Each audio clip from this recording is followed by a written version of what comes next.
آپ درستی بھیجو. اور ان کو اللہ تعالیٰ نے کیسے ساری مخلوق کے سامنے اتنا بڑا کمٹمنٹ کر دی. مخلوق ساری برابر کی ہے, کچھ مانتی ہے اسلام میں, کچھ نہیں مانتی, اور آپ نے اتنا بڑا بیان دے دیا اللہ ہوتے ہوئے, خالق ہوتے ہوئے, کہ میں اور میرے فرشتے درود بھیجتے ہیں, تم بھی بھیجو اے ایمان والو. تو گویا کہ ساری دنیا پر اعلان کہ اللہ باعث ہے اس معاملے میں کہ اللہ کریم جو ہے وہ درود بھیج رہا ہے ایک نبی پر, اور سارے پیغمبروں کے بارے میں وقت وقت سلام اللہ لکھا, وسلام علیہ وسلام علیہ ابراہیم, اور اللہ کریم جو ہے سلام, اور ایمان والوں پر بھی سلام تھی سلام. مقصد یہ ہے کہ آپ کے لیے کتنی آسان بات ہے کہ اللہ کمیٹڈ ہے نان بلیور کی موجودگی میں, اور آپ کمیٹڈ نہیں ہے بلیور کی موجودگی میں. آپ بات سمجھ رہے, یہ رات سمجھ رہا ہے. اللہ اپنے نان بلیور کی موجودگی میں کمیٹڈ ہے کہ میں حضور پاک کی وجہ درود بھیجتا ہوں, اور آپ اپنے بلیور کی موجودگی میں کمٹمنٹ کرتے ہوئے ڈرتے ہو کہ سارے مسلمان ہیں, ان میں جو ہے اس عشق سے آپ گریزا ہو. کیوں گریزا ہو؟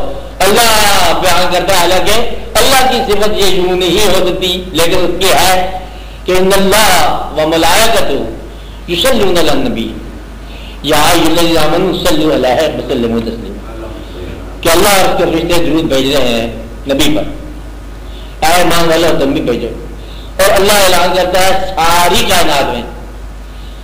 اللہ نے جب یہ کلام کہا تو اس کو اب کلام میں جب بات نہیں ہے تو ساری کائنات میں کہتے ہوئے مطلب کیا مالک ہونے کی چیزیں ایون نان بلیور کے سامنے بھی, اور آپ جو ہے وہ صرف اپنے بلیور کے سامنے اس کا اعلان کہ ہم درود بھیجتے ہیں اللہ کے حکم کے مطابق, اللہ کی خواہش کے مطابق. اب درود جو ہے یاد کا نام ہے درود, آپ بات سمجھ رہے, یاد کا نام درود ہے, ادب کا نام درود ہے, اور آپ کی بات پر کسی بات کو فوقیت نہ دینا درود ہے, اور آپ کے خیال میں محو ہو جانا درود ہے. منم محو خیال نمی جانم کجا رکھتا, اس کے خیال میں پتہ نہیں ہم کہاں سے کہاں چلے گئے, نام لیں جانا لیں یہ درود ہے. درود جو ہے آپ کی یاد میں آنکھ کا بھر آنا درود ہے, آپ کی یاد میں سر کا جھک جانا درود ہے, آپ کی یاد میں رہنا جو ہے یہ درود ہے. درود تو بالکل درود ہے, الفاظ سے بے نیاز بھی ہو سکتا ہے. اس لیے آپ اس کا خیال رکھو کہ یاد رکھنا جو ہے یہ درود ہے, اور طاقت بھی یہی ہے